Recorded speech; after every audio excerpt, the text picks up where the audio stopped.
Welcome to Seek Reality with Roberta Grimes. Joyous conversations about what the afterlife evidence and modern science combine to tell us is true about our one reality. You have nothing to fear. You are eternal and you are perfectly loved.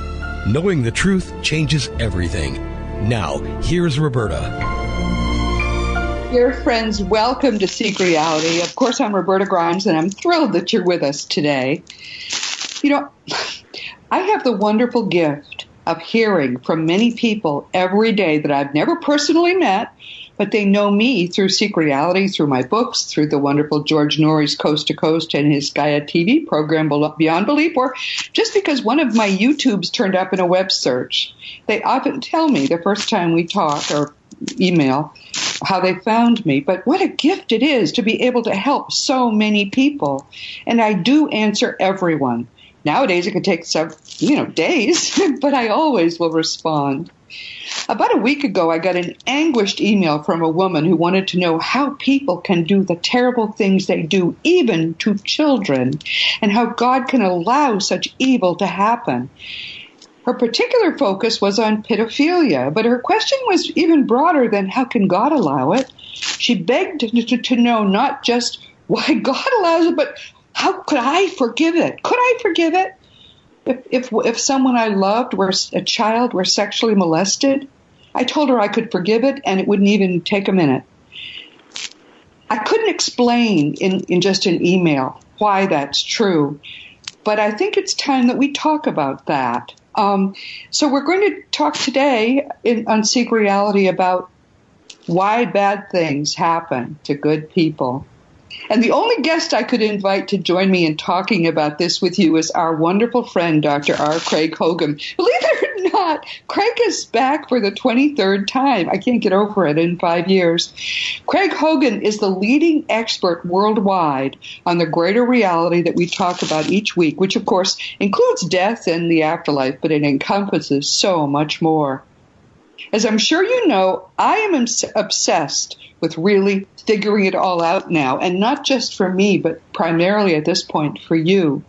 And Craig Hogan is one of the very few afterlife researchers who have shared my whole journey, although he did it on his own, separately. Each of us started with evidence about the afterlife and then figured that out. And then, what does that evidence tell us about the greater reality in which it all happens? And then once we each felt we were getting that in hand, we both moved on to where this research must always lead, which is exploring the fact that the evidence tells us that the purpose of our lives on earth is spiritual growth.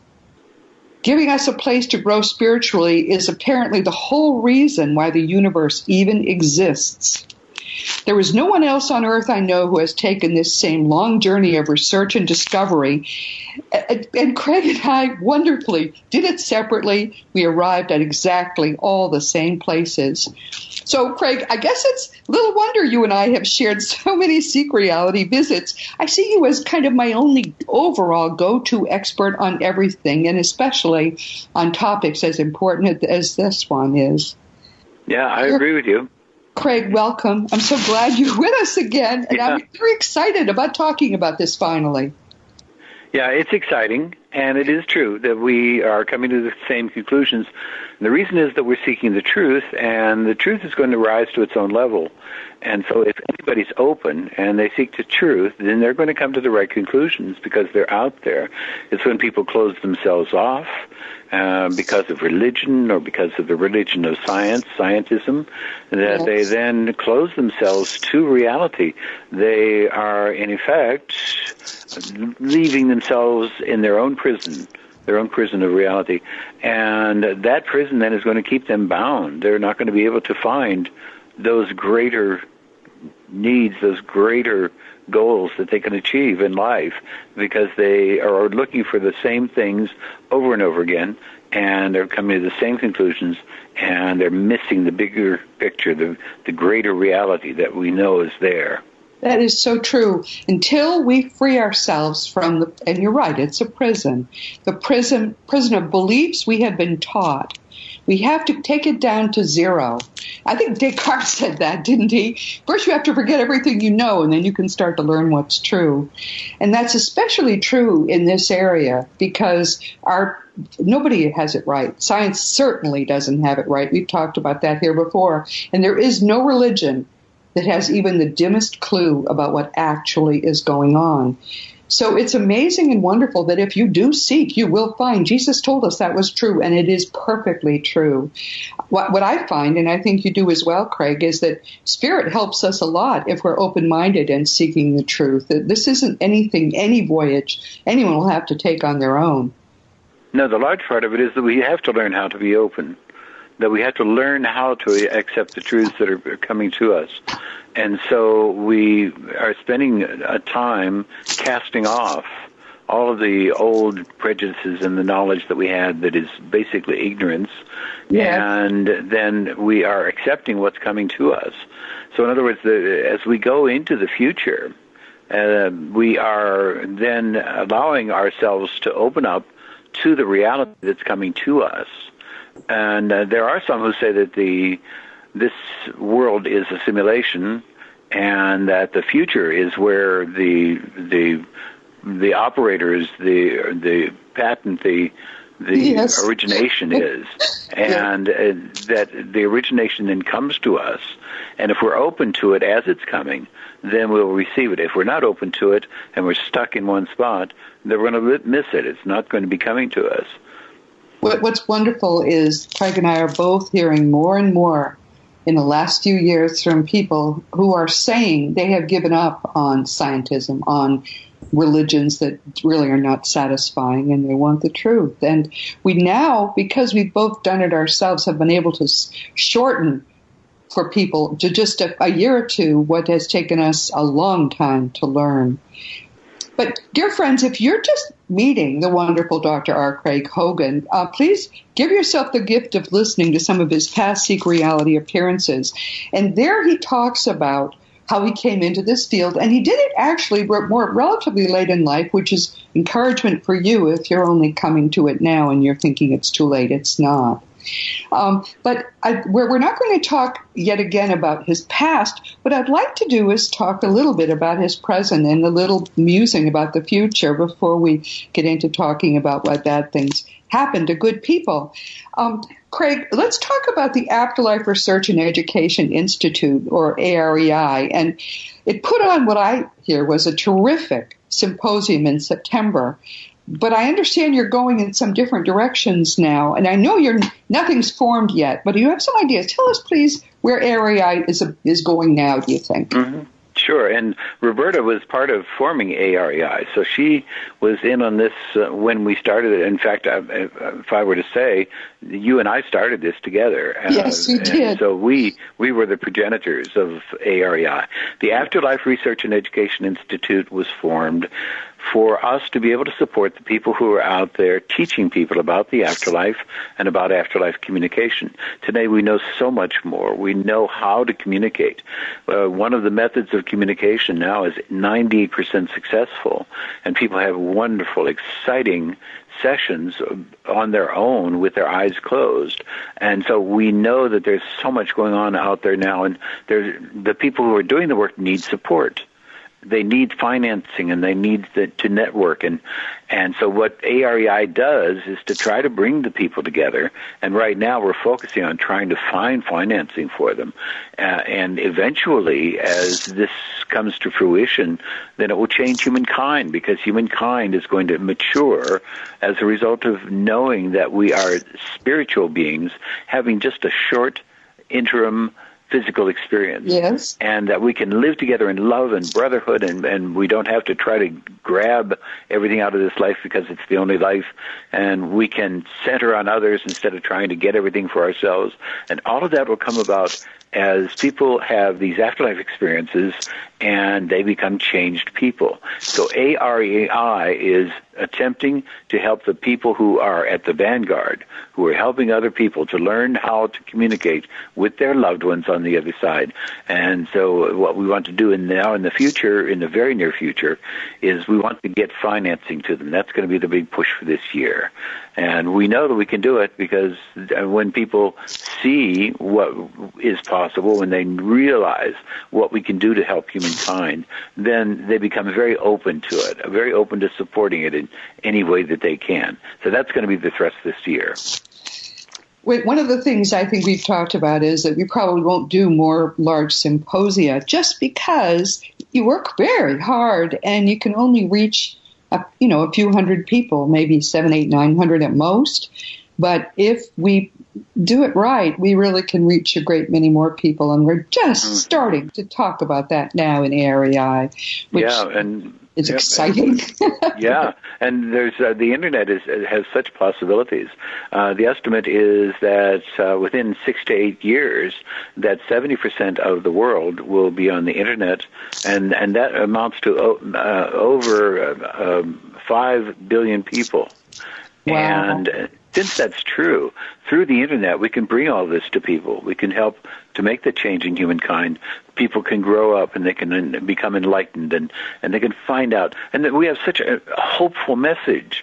The message is so wonderful that we continue to live after that transition that we call death, and that we go into even a greater realm in which we continue to grow. We, as individuals, don't go away. We don't then reincarnate as some other individual. We continue to grow when we go on to that. Yeah, so it's, and we grow together. So it's much like we are. The good news is, Craig, there's no bad news. No, there's no bad news about it at all. There is no bad news. Yeah. And it's rather like we are sitting in a movie theater. It's dark, and then we can only see the screen, and we are the protagonist on the screen, and we're weeping through the sad parts, and we're joyful in the joyful parts, and then at the end of it, the lights just go on, and here are our loved ones sitting next to us, and we walk out arm in arm, and then we can go on and do other things and go to other movies or whatever it is that we want to do together. But if we realize that, if we really know that that's true, that this is a short period of time, and at the end of this period of time, we're all going to be coming back together and sharing what happened and excitement with each other, then the things that seem so awful during this period, during this short period that we call the life, is just inconsequential. It's not important, and we needn't get upset about it. Dear Craig, what do you say when people ask you what that woman asked me last week, why bad things happen to good people? Yeah, we all experience bad things. We all experience the passing of someone whom we love. Sometimes it's worse than in other circumstances.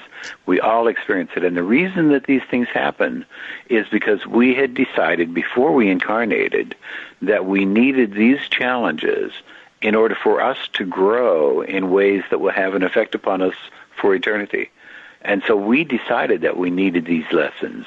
And the lessons may be lessons of tolerance or lessons of forgiveness or lessons of being able to trust. And whatever those lessons are, then we will learn them. Every one of these tragedies that happens to us, the bad things that happen to good people, they're temporary. And even during this lifetime, we get beyond them and we go on to the next stage in our lives, and they are in our past, and we can grieve about them and we can feel awful about them at the time, but then we adjust to them. And during that adjustment period, we're growing and becoming. The action of becoming, the action of growing, of going through these experiences is as important as the goal of coming to the end of it and having grown as a result of them. So the activity in which we are understanding and learning and becoming the people that we're going to become is as important as the goal, as the end in which we are more compassionate and more loving as a result of that experience. So we need to go through them. We have to go through them. But we have the joy of knowing that in the end, all of it's going to work out. Everything is going to be wonderful. So someone's child is molested. One of my grandchildren is molested. And people find that to be unbelievably awful. I mean, I'm going through a situation now with the drugs in the schools. I mean, horrible people do things to my grandchildren. Mm-hmm. And this woman wanted to know, how could I forgive that? Mm-hmm. What do you tell people? Yeah, and awful things happen. Awful things have always happened. And I have a good friend of mine who was molested by a priest when she was a child. And so she went through that experience, and it changed her life. These awful things that happen, we don't understand what the lesson is or why people are learning that lesson. We just know that they are learning it. And then when they come to the end of it, when they come out of it, then they will have changed. One of the things that has to happen is that we do have to learn to forgive. And the reason for that is because anger, and the anger, deep-seated anger towards someone for any reason, is something which drowns us. We actually cease to breathe because of it. We cease to breathe spiritually because of the anger that's in us. That eats at us, that molders inside of us. Them. Exactly. Yeah, it doesn't harm them. They don't feel that anger at all. But what it does is it kills us. It kills the individual who's feeling it. So, yes. Yeah. Absolutely. And when we can learn to overcome that, and we can learn to forgive to the extent that we're possible to do it, then once we have done that, then we have overcome, and that anger then can go away. We can then start to raise our vibration. We can start to become more loving and compassionate because we've gotten rid of that negative energy. The negative energy will drag us down, and it will keep us on the earth plane. If you don't have opportunities in your life, you'll never learn to forgive. And unless you can learn to forgive, you will never know what love is. The kind of love, what the A Course in Miracles calls special loves, they say that they're as counterproductive as special hates. Jesus says, what good is it if you love the people who love you? Even the tax collectors do that, for heaven's sake. He didn't say that for heaven's sake part, but that's right. The true love is love for people who you don't even know, and you will never know what that feels like unless you've learned complete forgiveness. And that's why I can forgive no matter what. We've talked about it before in Seek Reality. I'll probably talk about it again. How to learn to forgive once and for all, so no matter what happens, it will not affect you. I think that's the only way. I call it convenient forgiveness. That's the only way, really, because otherwise it's just it makes you too cranky to forgive. But right. We have to learn to forgive. That's the most important lesson. That's very important, right? And the reason is not the act of forgiveness itself. It's the act of what a feeling, what that emotion is, what that sense is, that becomes deeply into us.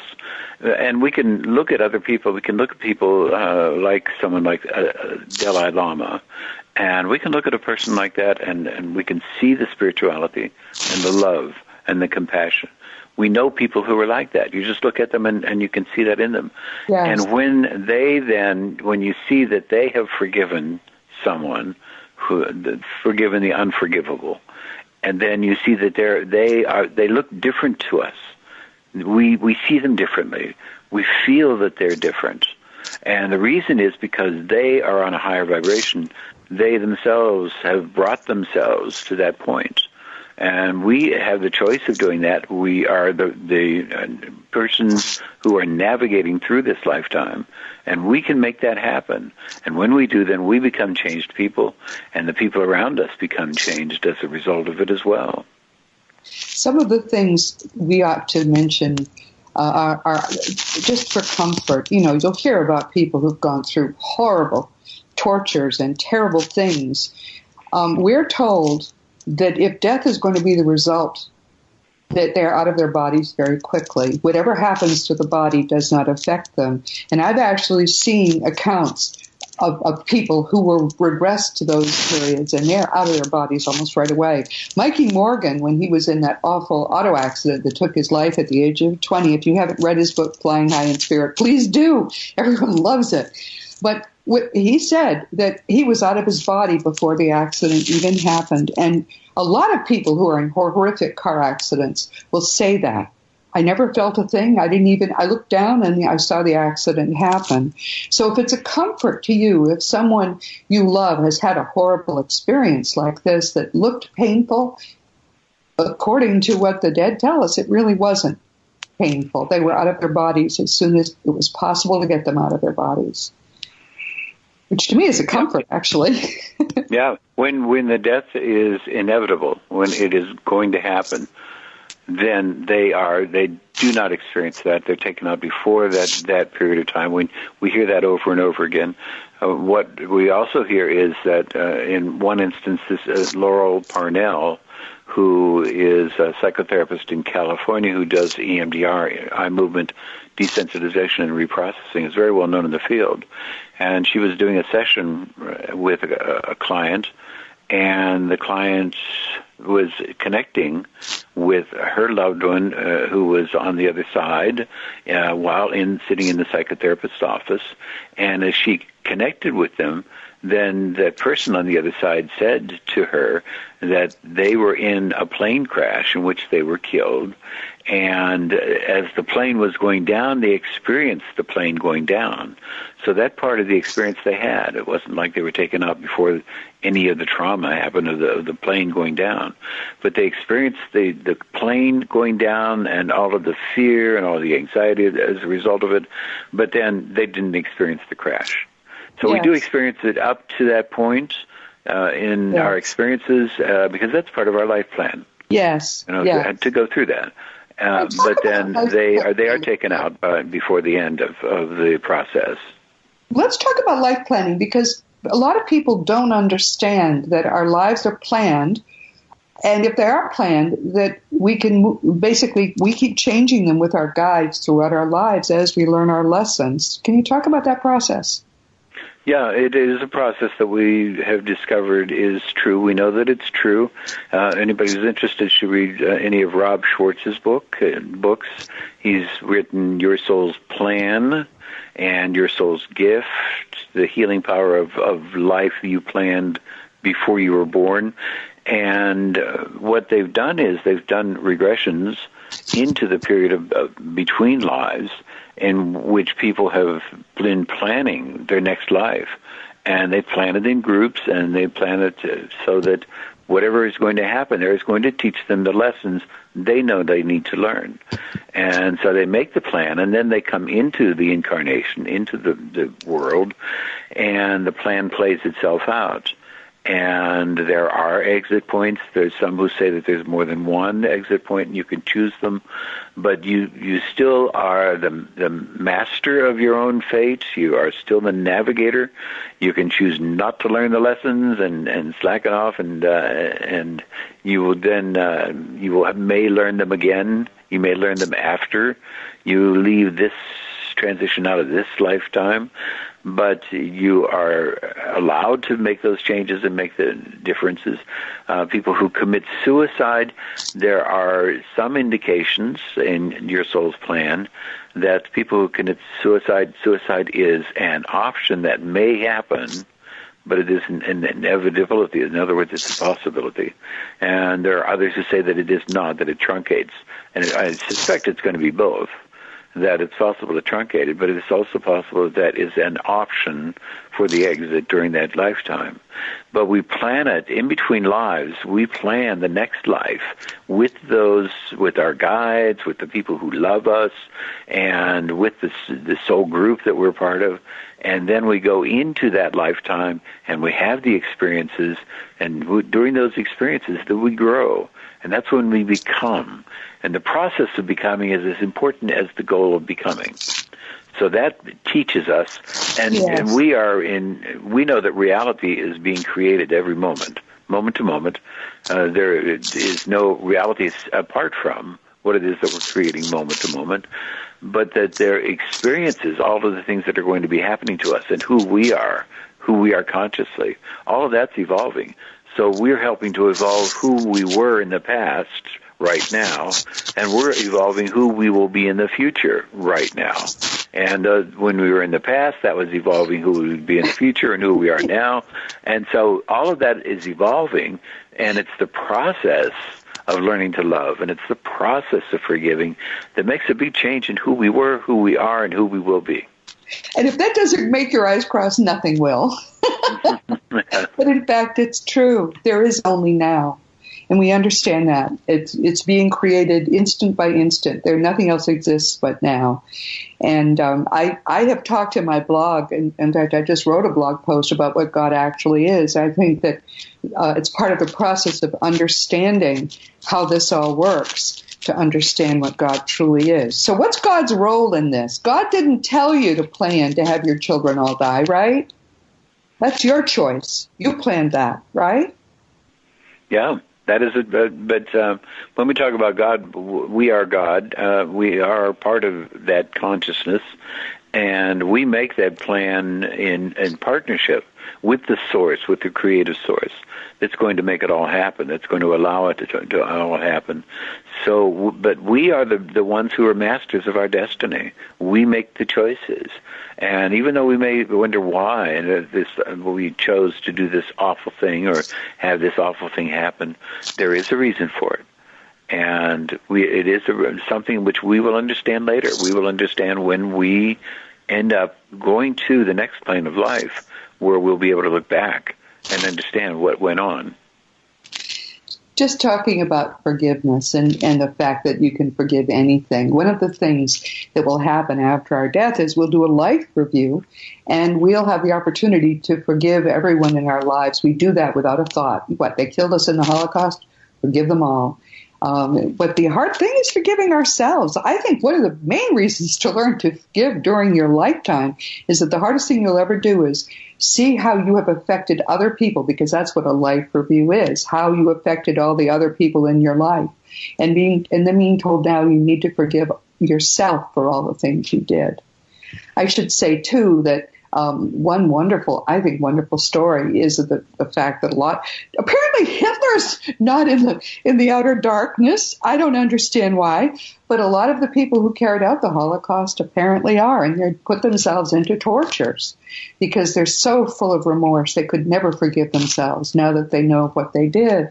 And they're surrounded day and night, of course there's never day or night there, but they're eternally surrounded by people begging them to forgive themselves, begging them, telling them that everybody forgives them. And when I give a talk, I'll tell that story and I'll say, all right, extra points if you can tell me who all those people are around them day and night all the time. It's the people that they most harmed who are telling them it's time to stop blaming yourself. It was really not real. It wasn't real. And I think that's forgiveness to me. I mean, you can forgive it because we are eternal, powerful, wonderful beings here having this strange experience. We have to change our perspective, don't you think, Craig, in order for us really to understand? Yeah, we really have to understand the fact that none of this is of any consequence. Nothing that happens in the physical realm is of any consequence. And that what is of consequence, though, is what happens to us, our soul, our mind, our spirit, whatever you want to call it, how that grows and how we develop, and the activities that we have, forgiving other people, loving other people, having compassion. All of those things are the things that matter. Those are the things that will last. But the other things, the events that happen in the world are inconsequential.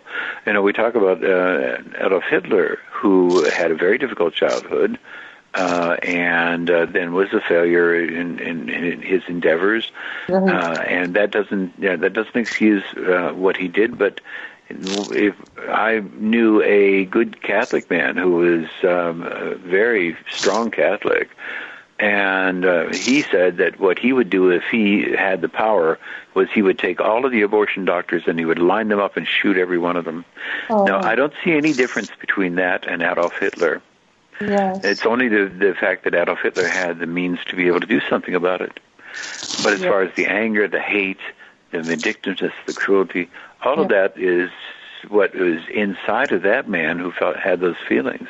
And Jesus said that. He said, even if you just have hate in your heart, then you've already killed the person. Yes, absolutely. And it's because of the fact that those feelings are what's important.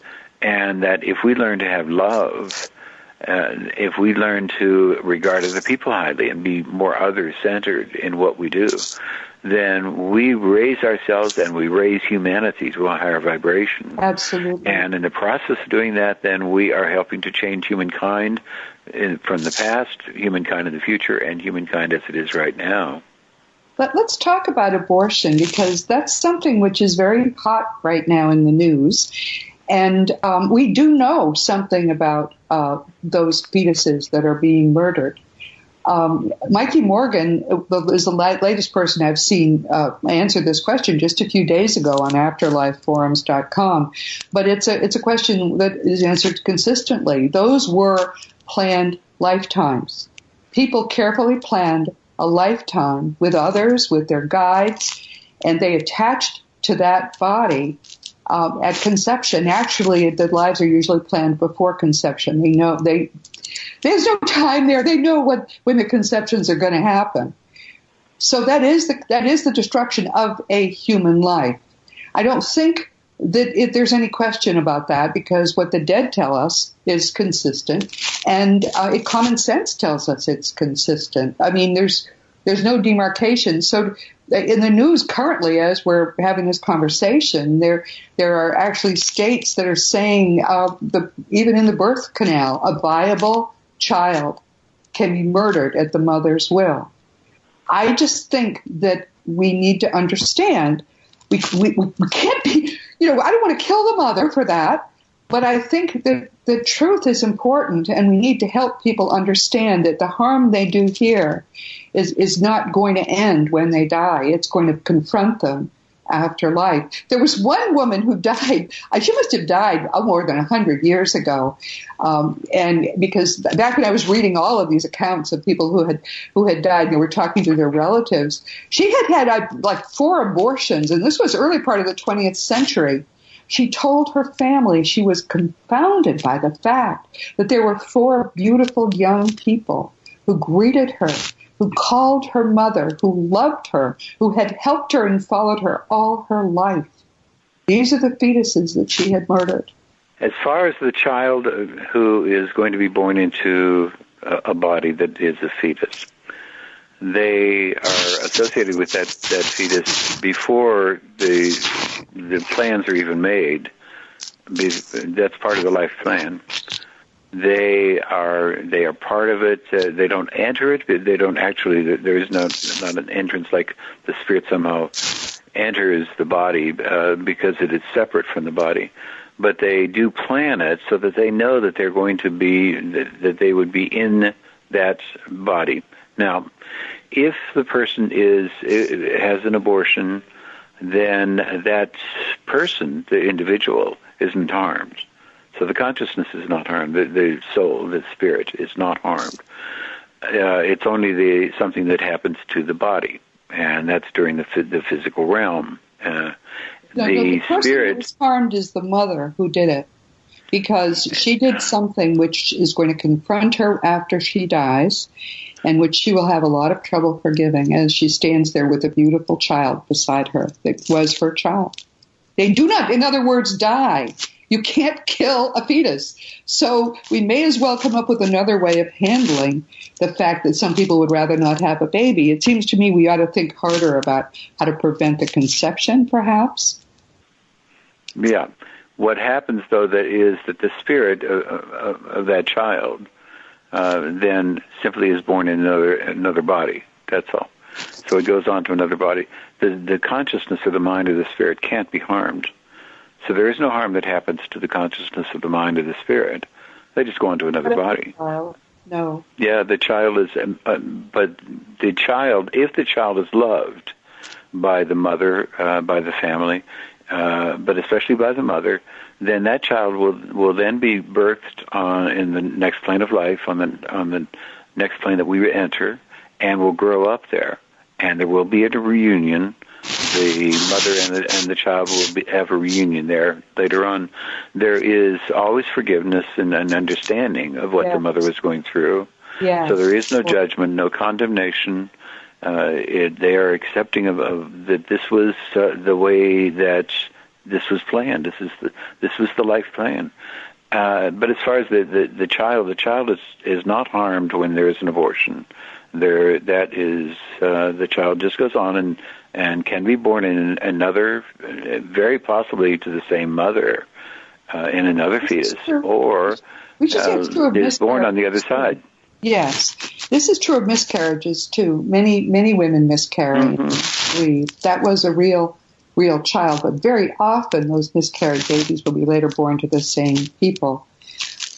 It's very important that we, as we start to think eternally, which is what we're talking about doing, everything we think about needs to be seen on that eternal front.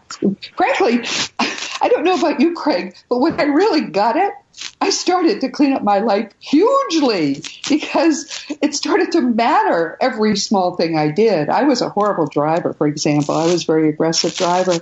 Now I just drive as if everybody else is more important than I am. It changes you in every possible way when you really get that your life is eternal. It never will end. Yeah, and not only that, that it is temporary. That what we call this life, is temporary, and that what is happening in this life, it's the same thing that if we think back to a dozen years ago, 10 years ago, and think about some awful things that happened, and you might be able to remember them, might not be able to, but if you look back on them now, they don't seem consequential right now. They are past. They are done.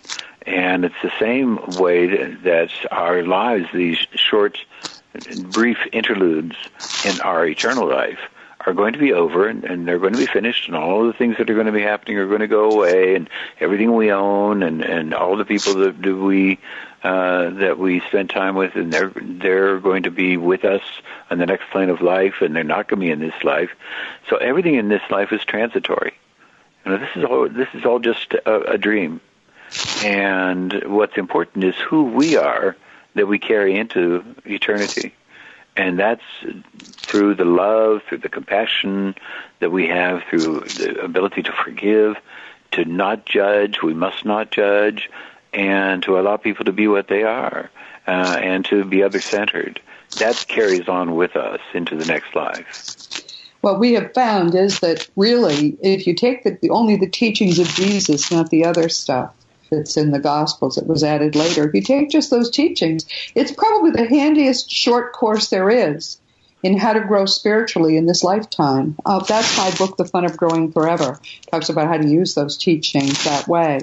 But some people have asked me, well, can I? What if I want to get to level 5, level 6, get to a really high level? And there are examples I have seen of in the literature of people who have grown hugely in one lifetime. I don't think there's a barrier.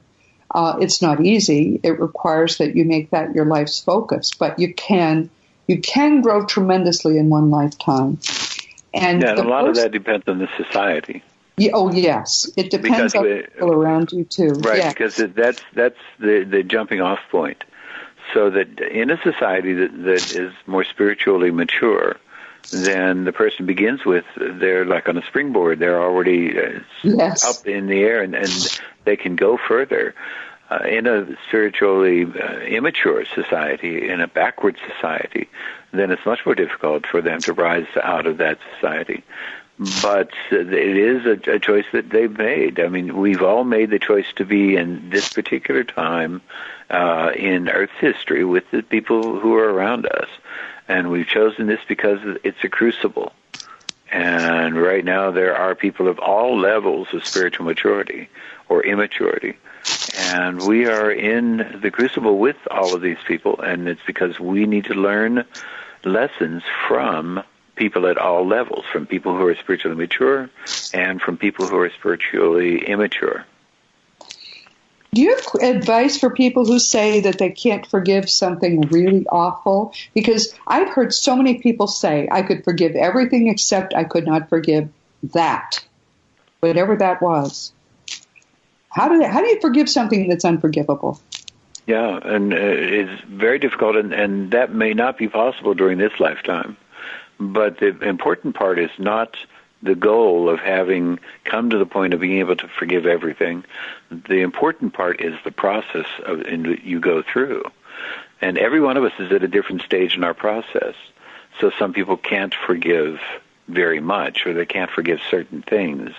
And so they're at that stage in their process, and they can work towards that in their baby steps, in their ability to go that direction as far as they can go. And that's their process in this lifetime. And for other people, they can forgive greatly, or they can forgive those things that are unforgivable.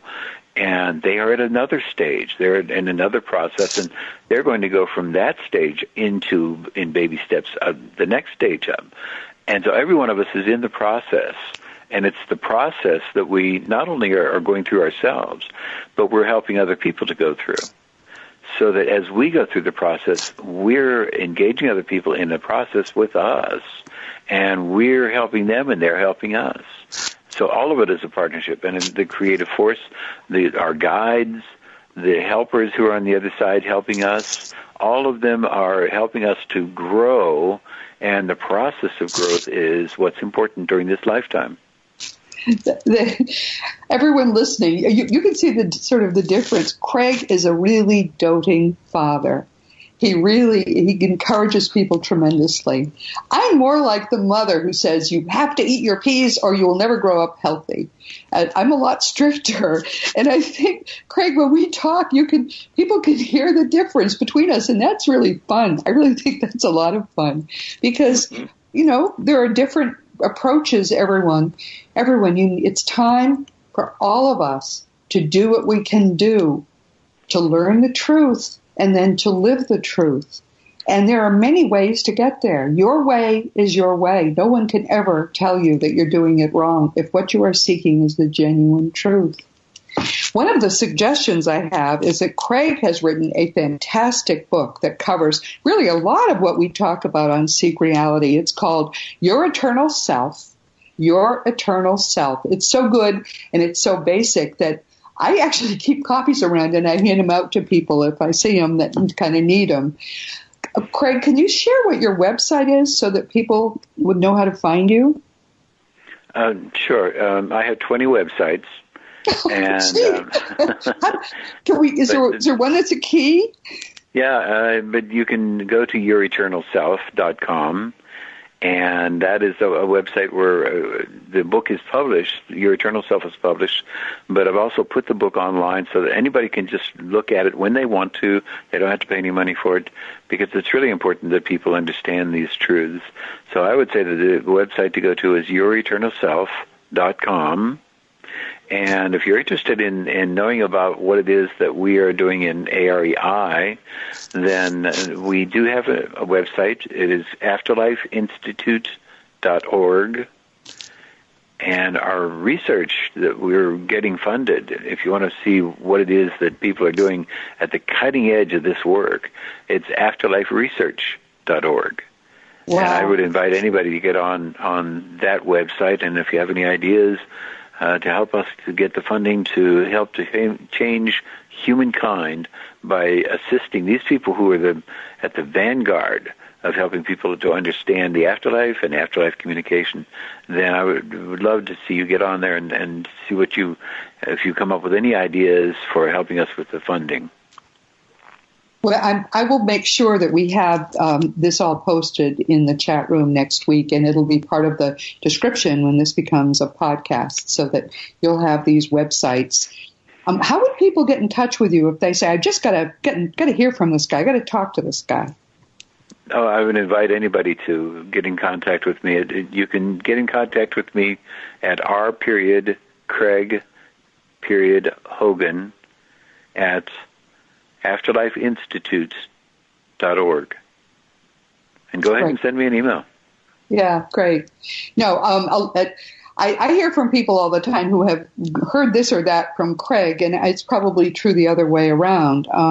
This is an area where when we started 10 years ago, there was almost nothing going on. It's like we were talking in the dark, but there is so much going on now, and I think it really is just beginning, and it's exciting. This is an exciting time to be alive, and if you're listening to us now, you are part of this process, and we're excited to have you with us.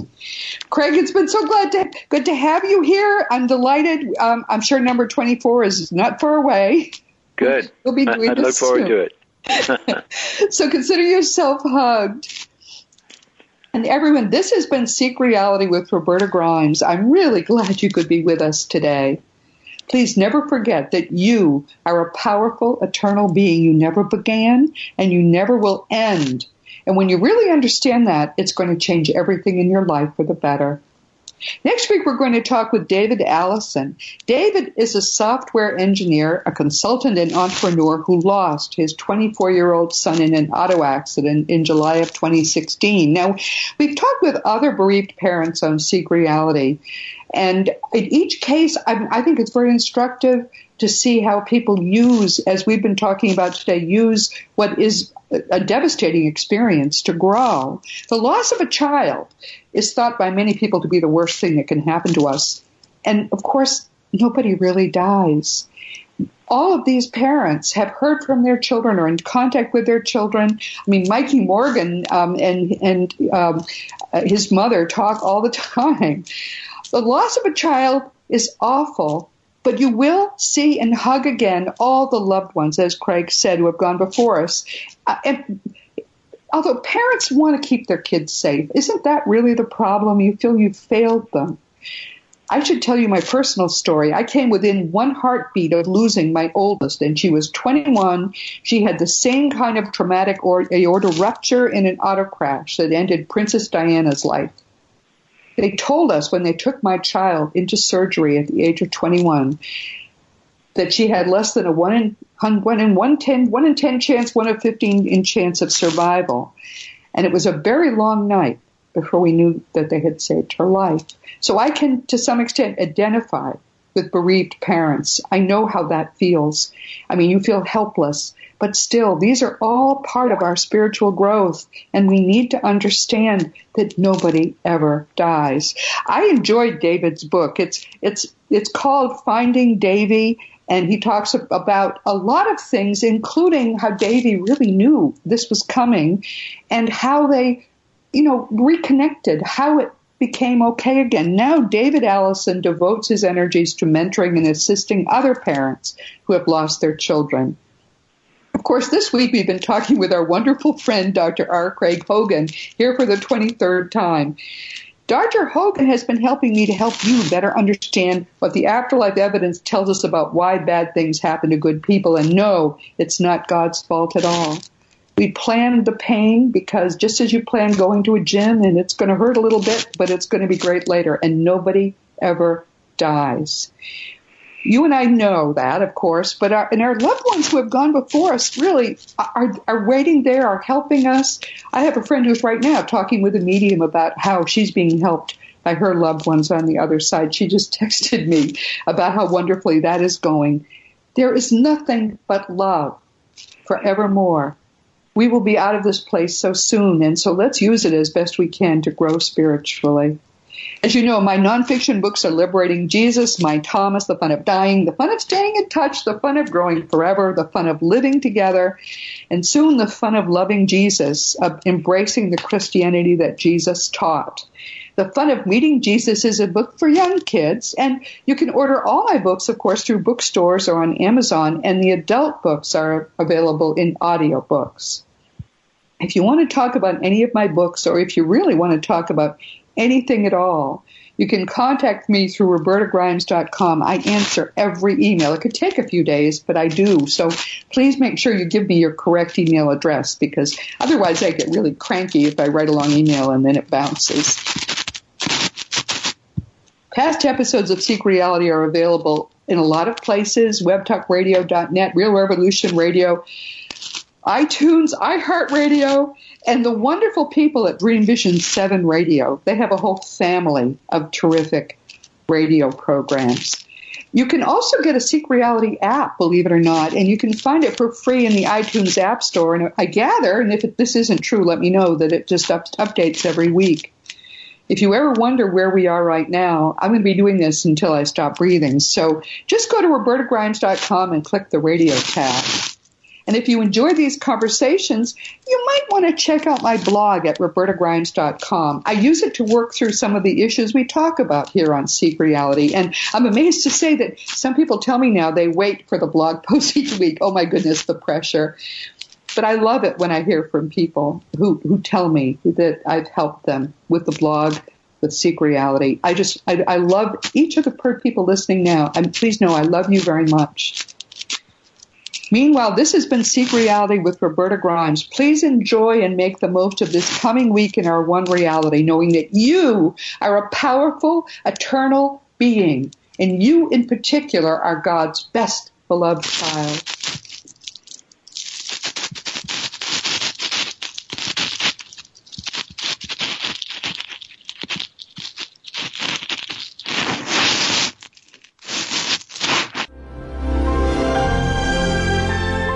You've been listening to Seek Reality with Roberta Grimes. Roberta blogs and answers questions at robertagrimes.com. Join us every week as we explore what the afterlife evidence and modern science combine to tell us is true about the one reality we all share. Knowing the truth changes everything.